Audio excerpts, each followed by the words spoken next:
From the PEP Radio Newsroom, this is the evening news update. The U.S. hits more than 100 Nicaraguan officials and family members with a travel ban. The United States has placed travel bans on more than 100 Nicaraguan officials and their family members as part of a broader campaign to punish the current government for alleged human rights abuses. U.S. Secretary of State Marco Rubio said in a statement Monday that the new sanctions were, in part, imposed because of the death of indigenous leader Brooklyn Rivera and the policies of Nicaraguan President Daniel Ortega and his wife, co-president Rosario Murillo. The United States stands with the Nicaraguan people who, like Rivera, aspire to see a free Nicaragua, he said. The U.S. has now barred more than 2,350 Nicaraguan officials and family members from entering the United States. The identities of the most recent targets were not released. In other news, in launching renewed strikes on Monday, in apparent open defiance of Donald Trump, Israel has tried to make its case to have a say at the peace negotiating table, where it has so far been kept at arm's length by the U.S. president. Despite Trump publicly calling for Israel to hold fire, it struck targets in Iran for the first time since a ceasefire in April after Iran fired missiles at Israel in what Tehran said was retaliation for Israeli strikes on Lebanon's capital.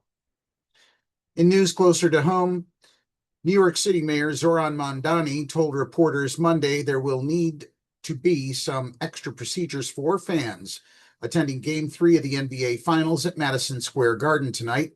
President Donald Trump plans to also attend, which means it won't be business as usual. That includes having to install a buffer outside the venue for anti-Trump protesters.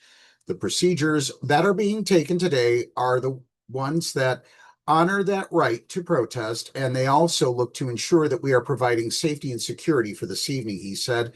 The Secret Service's protocol necessitate a different set of preparation than we would otherwise be taking, the mayor continued. And finally, the Kennedy Center has started scrubbing President Donald Trump's name from its branding ahead of a June 12th court-ordered deadline that it fully revert to its actual congressionally approved name.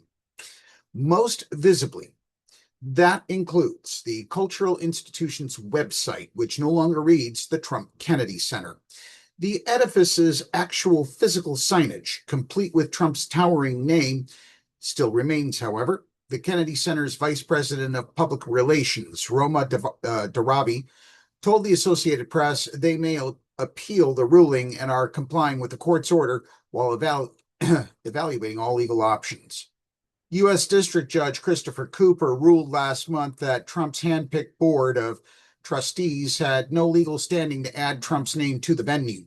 Congress authorized the name in 1964 in honor of the recently assassinated President John F. Kennedy.